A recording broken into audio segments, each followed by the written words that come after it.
Welcome to a new series of Warrior1Spine. Pascal is going to be delivering top content as he continues to do so.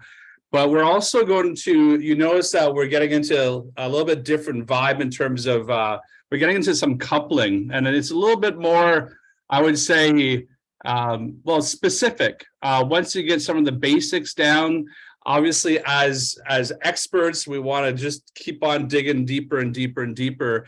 And so Pascal, we were just talking about it, and we're just going, he's just going to do his thing.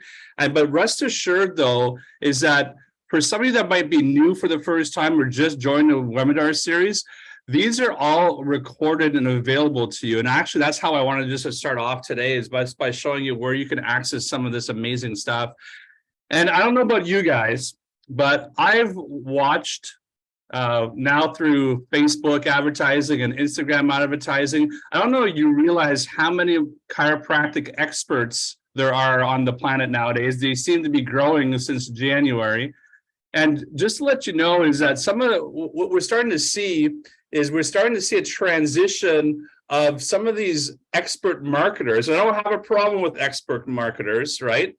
But some of these expert marketers are gravitating towards, hey, listen, I can not only market your practice, but I can tell you how to run your practice. I can tell you how to, brand your practice. I can tell you how to brand you so you're the leading expert in your area. The old schoolers on the line, there's one way you get to be an expert, and it's you fall in love with what you do and you train hard. Okay, so I would just want you guys and the next generation and the next generation after that is to fall in love with spinal reconstruction.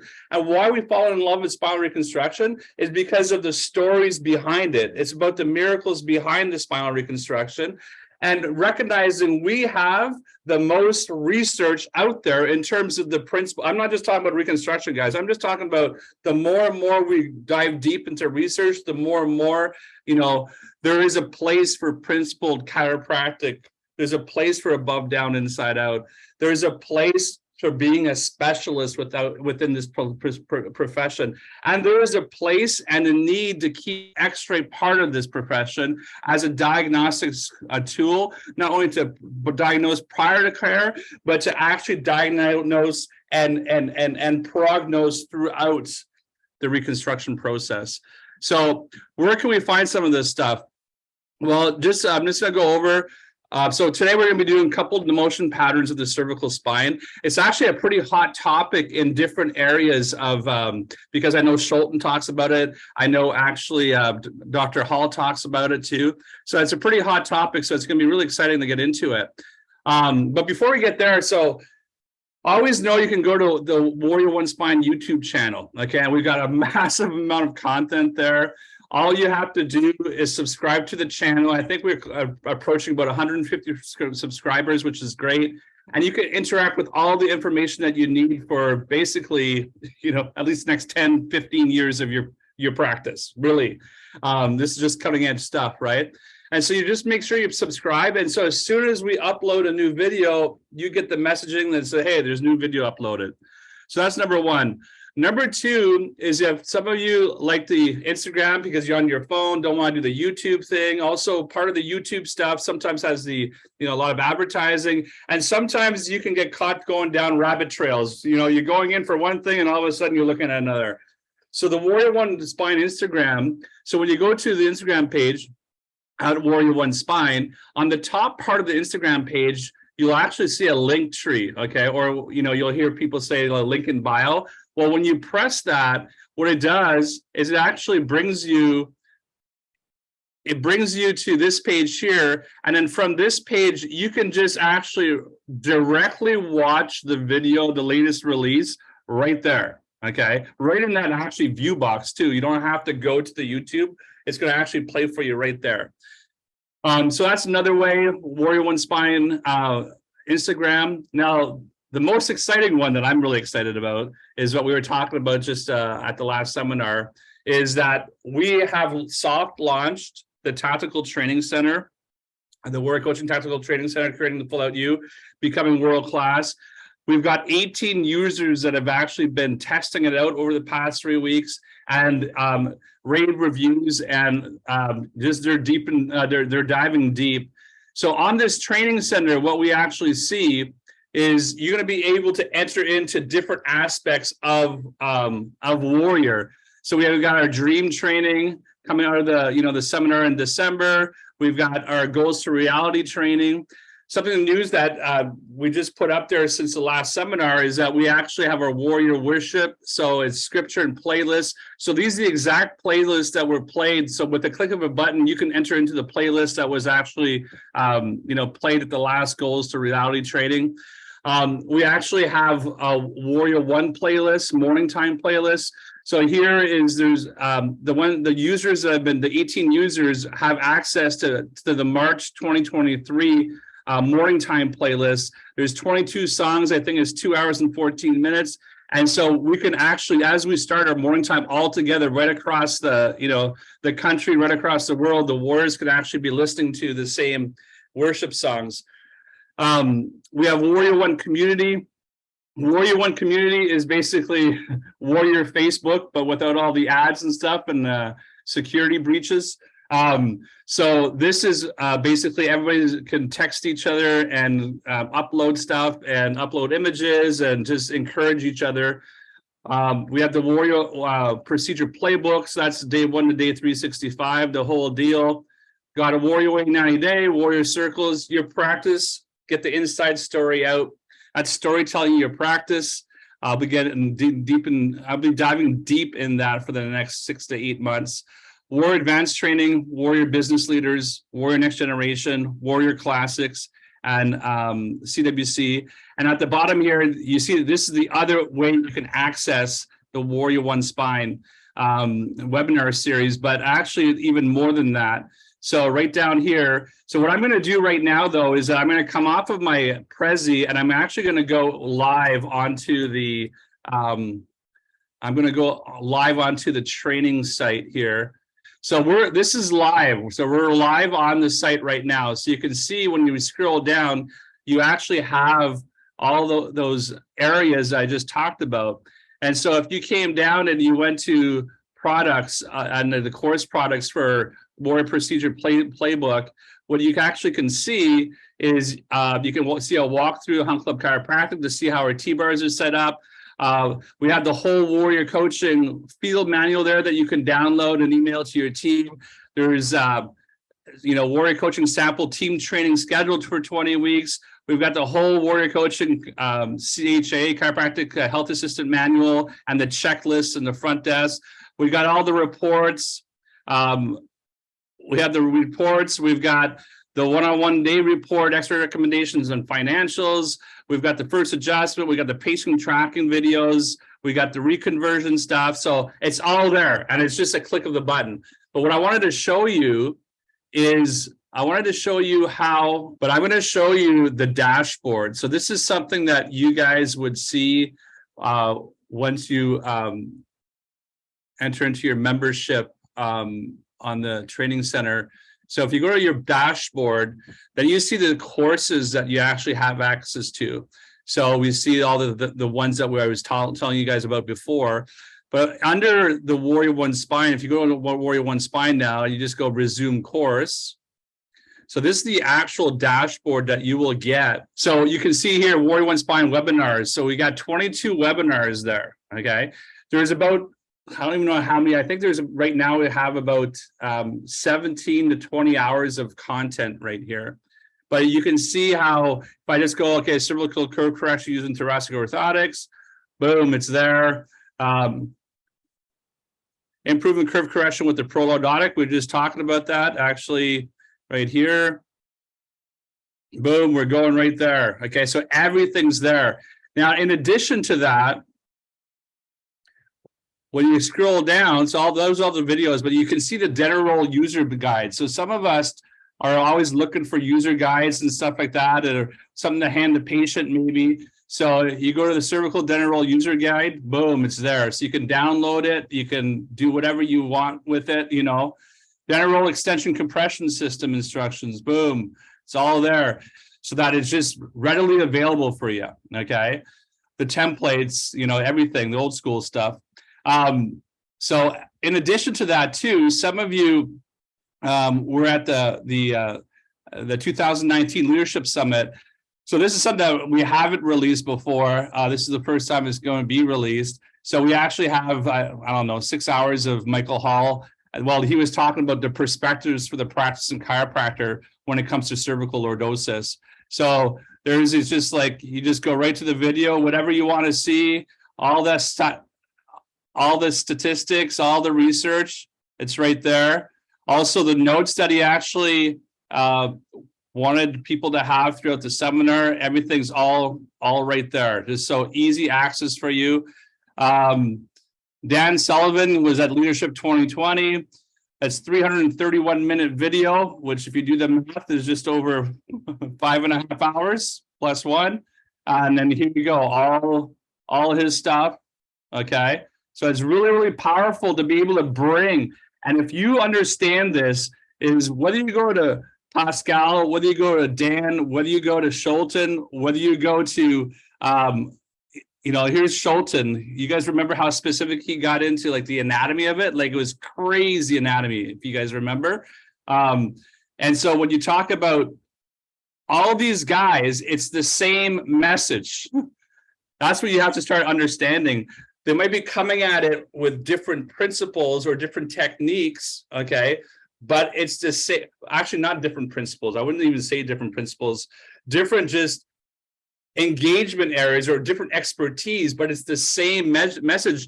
And sometimes it's hard to know that unless you're going deep dive, you know, instead of doing Netflix, you can deep dive here now, and you just start to see it. It's all the same thing. You know, if you guys want to see, there's going to be a massive amount of research going on here. So there's a collection of lit reviews, research articles, and case studies. You want to see that, you know, scientific basis for the salutogenic management of vertebral subluxation. All the research is all there. You click it, you follow it. These are obviously the abstracts. Very, very powerful tool to allow you guys to deep dive, just to bring it all together. So this is one other area how you guys can access the amazing stuff that Pascal does and everybody else does. Okay, Pascal. All right, can I get a thumbs up if you see my screen? Everybody sees my screen. Very good. Okay, so as Dr. Ed talked about it, I'm going to hit some high-level concepts here. I think this is year 6 we've been doing this, maybe year 7, and I see some names who have been doing this with us over and over and over again. And so, you know, we've started with basics, and every time we're trying to add and add and add, and we're trying to create, you know, doctors who understand the spine in and out to make you guys truly the best in our field of spinal reconstruction. So I'm hitting some high-level concepts today. I'm going to be alluding to previous measurements, concepts, things that we've covered in previous Warrior1Spine episodes. As Dr. Ed alluded to, you can find those and go back and study those, because I'm not going to stop on every single concept that we're discussing today. I'm alluding to them, assuming that a lot of these docs that are on here today understand these concepts. And then so we're going to build on that so we can start to understand not only that, you know, we need a 42-degree curve in the neck. We want as little anterior head translation as possible. Today, we're going to even start to understand what is the head or what does the cervical spine look like as it translates forward and backwards when we're taking that lateral cervical film.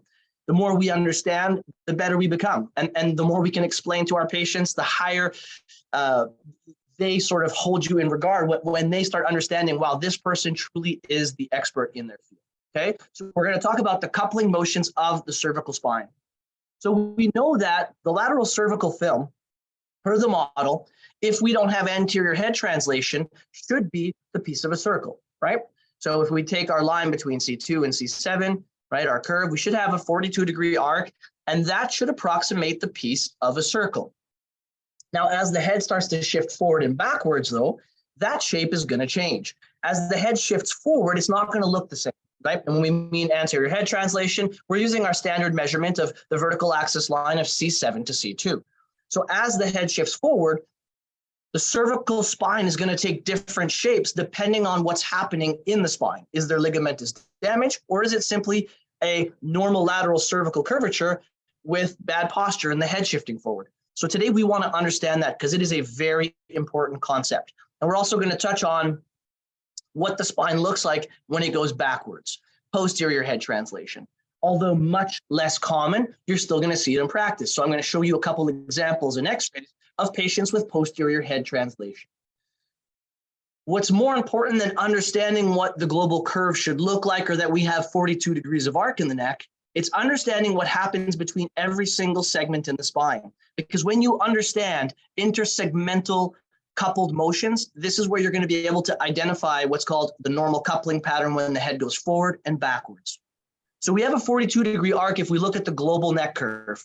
But if we took any two bones in the cervical spine, they're all going to have 8 degrees of extension between them. So let's pick C4 and C5, okay?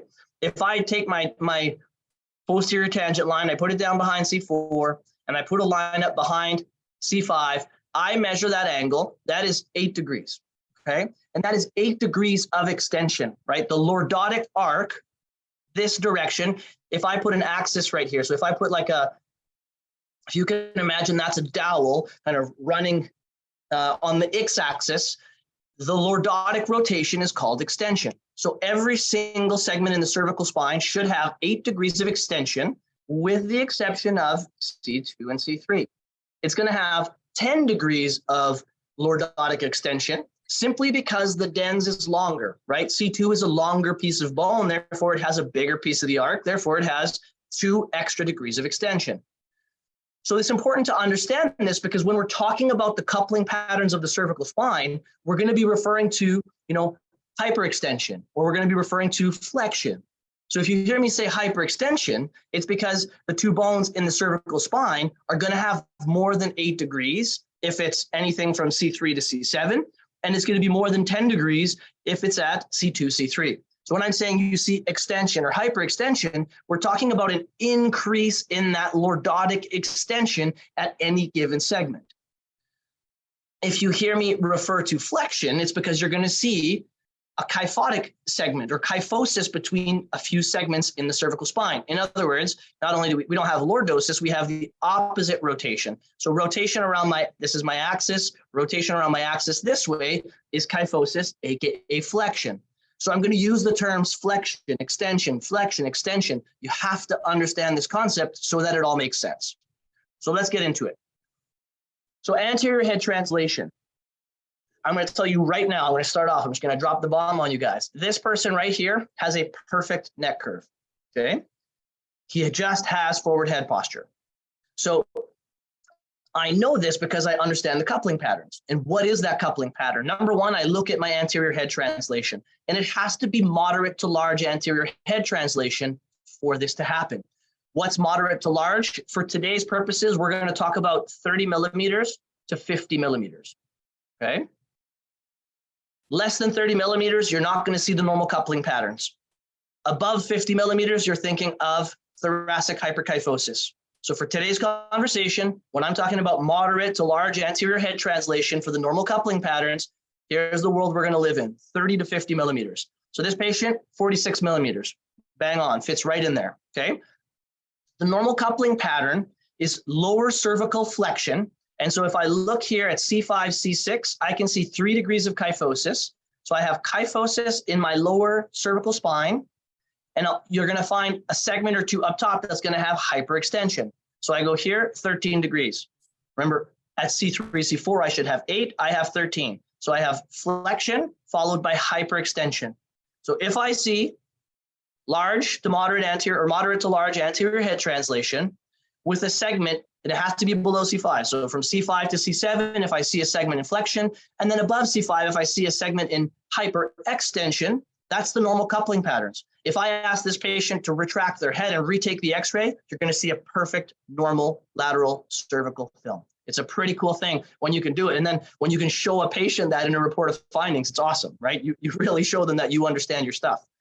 So this is normal coupling patterns. Let's show you the next one, right? You're going to see it at different age ranges.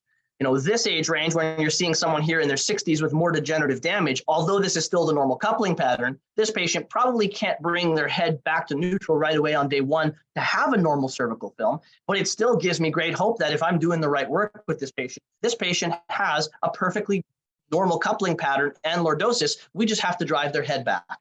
So here it is again. We talked about 30 to 50 mils of anterior head translation. I have 43. I go into my lower cervical spine. I look for a segment that is in kyphosis or flexion, and I see it here between I'm just going to move this out of my way. I have flexion or kyphosis at C6, C7. I have no curve at C5, C6. You could almost say like 2 segments in the flexion. I go up to C3, C4, I see 11 degrees. I have hyperextension, right? That is the coupling pattern. This is a normal coupling pattern for anterior head translation. Moving on, now we're going to talk about posterior. You don't see them as much, but they do come around, and it's important to understand them. It is the exact opposite pattern. So just flip it. So now you're going to see lower cervical hyperextension with upper cervical flexion. So if I come over to my patient here, I see negative 4.9, and you're never going to see the huge values in posterior because the head can only go so far back. So negative 4.9, I want to see hyperextension in the lower cervical spine. So I see 15 degrees at C6, 7. That's almost double the value of what it should be, right? So I have hyperextension in my lower cervical spine. And then when I come up to C3, C4, I have flexion. I have 4 degrees of kyphosis. So I know that if we just push that neck forward, right? Not necessarily reconstruction. All I need to do is drive that head forward, and I'm going to see a perfectly normal cervical film. It's a normal coupling pattern. There's no ligamentous damage here. It's just the neck has adopted a posterior position for whatever reason that patient has chosen to do so. Here we go. The same coupling pattern for posterior head translation. I go to the lower cervical spine. I'm looking for hyperextension. C6, C7. 15 degrees, right? Again, hyperextension low down. I come up top. I have flexion at C3, C4. I've got my kyphosis up top. Here's a normal coupling pattern for posterior, okay? So hopefully everybody's clear on the coupling patterns. Now let's get into, how does this apply to what we're doing with our patients in clinical practice? So I see, again, maybe just, one last slide to sort of really illustrate this. Here's the one you're going to see most often, the anterior head translation. I have a patient with the same amount of anterior head translation. These are both like right around mid-40s, okay? Here's one without the normal coupling patterns, and here's that same first x-ray I showed you with the coupling pattern. So hopefully this will help illustrate the difference between the two.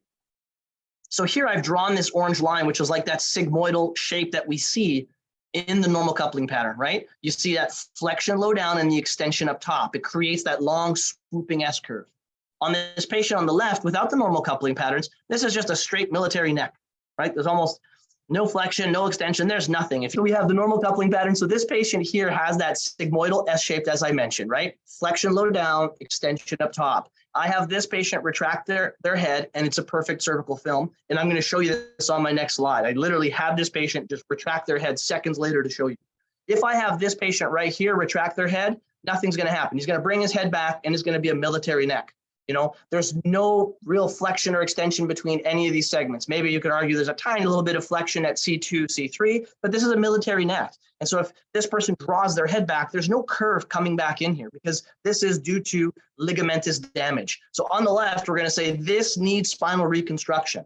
On the right, this person simply has bad posture and needs to strengthen the muscles to hold the head in a proper position. That's the difference between the two. And when you understand that, it guides what type of home care tool are you going to give them? What exercises are you going to give them to rehab them? Because this patient on the right here doesn't need a dental roll. A dental roll is not going to do anything for this patient at all. They just need exercises to drive the head back. This patient, if you just drive the head back, you're going to have, we'll say better posture, but the patient's going to have as much, if not more, breakdown of the cervical spine because they're not going to get their curve back. So you have to understand this concept to guide their home care and their spinal reconstruction or guide their inner office traction, depending how you're running your practice. So let's show you this x-ray right here as this patient draws their head backwards. Okay, so I take his x-ray, or it could be hers, whoever it is in your clinic. And then this exact patient, I said, hey, why don't you tuck your chin for me? So here's their lateral cervical neutral. And here's their x-ray 10 seconds later by just having the patient retract their head. Boom, like it's a 43 or 44 degree lordosis, perfect. So why do I need a dental roll? Why do I have to do in-office traction with this patient? I don't. This patient needs head weights. They need to wear weights on the front of their head, right, to make them draw their head backwards, to strengthen the posture, to simply hold the head over the shoulders where it's supposed to be, right? So this person needs head retraction exercises. You don't want to have them start doing in-office traction and cervical dental roll. You don't want to make them do all these things. They don't need it. They need to focus all of their time on driving the head backwards. Here's where it gets tricky, though. It's not always perfectly clear. You're going to find those in-between cases. And I'm going to show you an example of an in-between case. And when you're in doubt, and Dr. Ed talked about this, the x-ray is your diagnostic and prognostic tool. Don't be scared to use it. And you're going to have these cases where the patient's going to show up, you're going to see the coupling pattern, and you're going to think, oh, is this anterior head translation or is it not? And if you're in doubt, take an x-ray. Have the patient retract their chin so you can see what happens to the coupling pattern in the neck, because you want to give them the right home care tool. So here's one. This lady came in, years of all kinds of bad symptoms, cervical, she's got dizziness and brain fog and all kinds of bad stuff going on. I take her lateral cervical film, right? I should have put the measurements up, but you can clearly see that there is some flexion at C5, C6. There is some mild, but it's still there, some mild hyperextension in the upper cervical spine. So the hard part is sometimes these what's called segmental kyphotic necks are going to mimic anterior head translation. I wasn't sure, and I really wanted to be precise on this case because she's been suffering for years. And so I have her retract her head moments later, and look at what happens when she retracts her head. Although it appears to have the normal coupling pattern, it is not the normal coupling pattern. She retracts her head, and there is no better cervical curve there. She still has a little bit of curve up top, but you can see down below, it's still a train wreck, okay? And so I'm going to give you a couple of indicators as to how you know whether or not it is the normal coupling pattern or if it's someone that just has a segmental kyphosis. Number one, remember I gave you the values of 30 to 50 millimeters. And the reason I gave you that value of 30 to 50 millimeters is what I've learned over time by taking these x-rays on patients. She's in the mid-20s, right? Low to mid-20s of anterior head translation. It's not enough to meet those normal coupling patterns. So if you're not into those 30 millimeters plus, it's likely not going to be the normal coupling patterns. You probably have someone that has, a more complicated segmental kyphosis. The other thing is the slope of C7 relative to vertical. I'll briefly review that one because that's a little bit more of a tricky concept that we haven't covered over and over. So if I find 2, 3, 4, 5, 6, and 7, my slope of C7 to vertical is the same line that I draw to measure my anterior head translation. It goes up from the back end of C7, posterior, inferior. And then my line that would measure my cervical curve, that one that goes behind the body of C7, I draw that line, that George's line or that posterior tangent line, and I measure this arc. The ideal value is 21. Okay, so someone that has, 20 to 25 degrees of that slope of C7 relative to vertical is going to have a normal thoracic kyphosis. And I told you this over and over. You cannot have a normal lordosis in the neck without having a normal kyphosis in the thoracic spine. So this lady here has got 12 degrees of C7 slope. So if she's got 12 degrees of C7 slope, remember that is an indicator of thoracic kyphosis. It's significantly reduced, which means she has a flat thoracic kyphosis. So if she has a flat thoracic kyphosis, can she have a normal lordosis simply by retracting her head? I hope everybody can answer it with a thumbs down, meaning, can you see my hand? No, absolutely not, right? And so those are some of those indicators. And again, it's like myself, you learn these things over time as you start taking these x-rays and you start to understand these concepts. So if you see less than 30 millimeters of anterior head translation, and they already look kind of flat in here or a reduced thoracic kyphosis, not normal coupling patterns, it's a kyphosis or it's like a bad whiplash injury that's mimicking anterior head translation. Okay, let me show you one more of the same thing and sometimes the other way to decipher it. And so how you understand how the normal coupling pattern also works. I'm going to show you guys what the flip exercise, and that is really cool because the flip exercise is putting the normal coupling patterns into the cervical spine. So here's the patient. She was right at 30 millimeters. So she's like right at that cutoff of 30 to 50. I see some kyphosis low down and some very mild extension up top, right? I didn't think it was the normal coupling patterns, but I wanted to make sure. So I have her retract her chin, negative TZH. Does it look any better? Nope, it looks terrible. She actually has bad mobility. She can barely get her head back. And this was day one. And then this was the day after her reported findings when we started doing care with her. I wanted to see what kind of home care she was going to do. So you can see she's wearing her gold chain. I missed that she had that on in there. And so I said, retract your chin, take the x-ray, and the x-ray is terrible, right? And then I say, okay, let's have you do the exercise that's called the flip. The flip is the Fedorchuk lordosis inducing protocol, okay? And I'll show you guys what it is on the following slide. I'll show you a video of it. I have her do the flip seconds later, and look at her lordosis. Boom. I know exactly what I need to do now to create the neck curve with this patient. She needs to do this exercise with her prolordotic neck exerciser, and she needs a dental roll, okay? And so again, this is all to help you understand how to guide your patient's reconstruction at home. So if you don't know what the flip exercise, it's this guy right here. So let me take my pen off. And I've written it right there on the left side of the screen. The flip exercise creates the normal coupling pattern.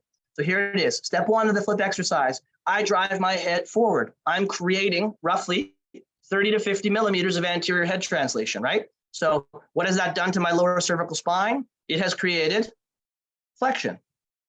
Step two of that protocol. I have the patient lift their chin to the ceiling.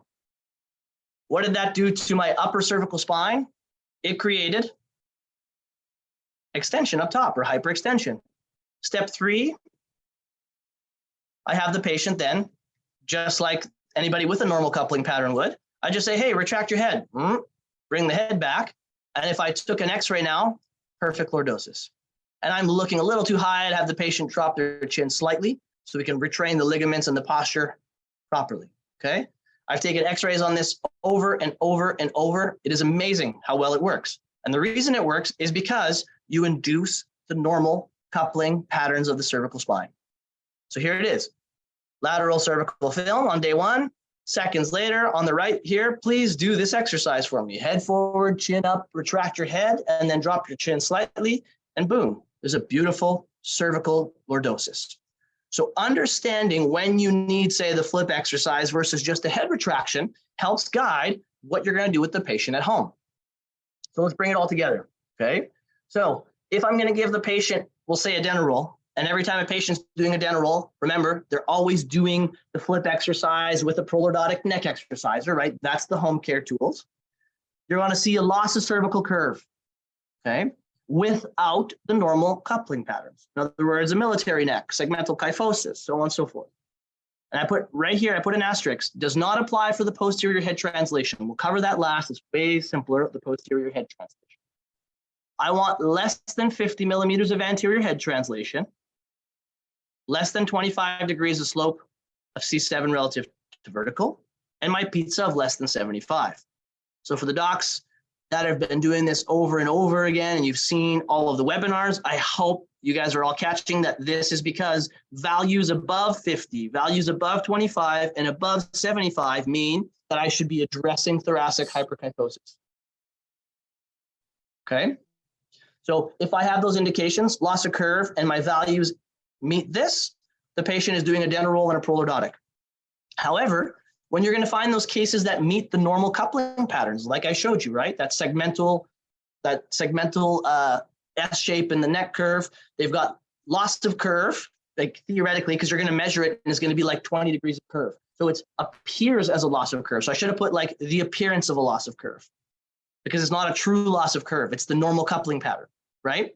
Their anterior head translation is less than 50. These values still apply, because if I have over those values, again, I'm going to be thinking that this patient needs thoracic rehab and not cervical rehab. And when you address the thoracic spine, the head is automatically going to come back and you're automatically going to reestablish the normal lordosis. Okay. So if the patient has the loss of curve or appeared loss of curve with the normal coupling patterns, and they meet all of these criteria, you pop one of these headbands on them. Okay. I call them head weights, but really when you're on the site for like the dental rolls, they're called posture corrective belts. It's very simple. It's a Velcro belt. You just tie on the front of the head, and then you have the patient walk around, stand on a vibe plate, get on a treadmill, and you have them work on their posture, starting with a couple of minutes. I build to 10 minutes per day. And I have them do this over and over, day after day, and it works very, very, very well. Those patients do not need a dental roll, right? So if we're thinking about it like that one x-ray I showed you, non-normal coupling patterns versus normal, this person is the one going home with head weights versus this person is the one going home with the dental roll and the prolordotic neck exerciser, okay? So think about it like in terms of, If they require the flip exercise, if you're doing those lateral cervical test films or those stress films to find out what they need, if you're having them do the flip, they need a dental roll. If they can simply get a curve by bringing their head back, they need a head weight. That's how we're going to break it down to keep it as simple as possible. So hopefully everybody can reiterate that at the end of the webinar. If they need a flip exercise to create a normal lordosis, they need a dental roll and a prolordotic. If they simply retract their head without doing the flip and their curve looks perfect, you send them home on a head weight. The one caveat to that is because we really focused on anterior head translation, because of course, that's where most of the problems lie. It's posterior head translation. Okay, so in posterior head translation, we're actually going to use a dental roll because the dental roll is actually quite effective at driving the head forward when we place the peak in the upper cervical spine. So posterior head translation, those are those rare patients, one that you see in your clinic, but they're the only ones that are going to get the peak of the dental roll at C3, C4, or above C5, if you will. We're trying to put the peak higher in the neck at the kyphotic segments to drive it forward. And so almost regardless of the height of the patient, I mean, if they're 5'0", I'll give them a medium, but a 5'4" patient, if they have that posterior head translation, they're getting a large cervical dental roll. I want the bigger dental roll because I actually want to drive the head forward. So you're trying to use the bigger dental roll. You're putting the peak generally at C3, C4, because that's where the kyphotic peak is. And the goal there is for it to drive the head forward. I've never really tried using head weights on the back of someone's head. It's possible that it could work as well, but I've had great success doing it with the cervical dental roll, just placing the peak in that kyphotic segment up top. You can see even this peak was too low on him. This peak was hitting him more like C5, C6, 2, 3, 4. Yeah, see, hitting him right at C5. This peak could have even been a smidge higher to drive that a little bit further forward. Okay, so with posterior head translation, you could use a dental roll. The peak is high, C3, C4, and you're using a larger dental roll than would be prescribed typically for a patient of their stature. Okay, so hopefully that all made sense. Helped sharpen your clinical skills, and it's something that you can hopefully even apply this afternoon in practice. As always, as a thank you, we always give you guys a coupon code that you can use at the Dental Roll Spinal Orthotics store, right? Use that code until March 29th, and it gives you 10% off all the dental roll products or the head weights, the products that you want to use for clinical rehab in your practice. And then, of course, my 2 email addresses if you have questions about cases, the webinars that I'm doing, so on and so forth. And then lastly, the YouTube channel where I instruct a lot of these things on small YouTube videos, again, to help the implementation. Right? It's not theoretical. It's how do you use this? How do you use that? So on and so forth. Okay. So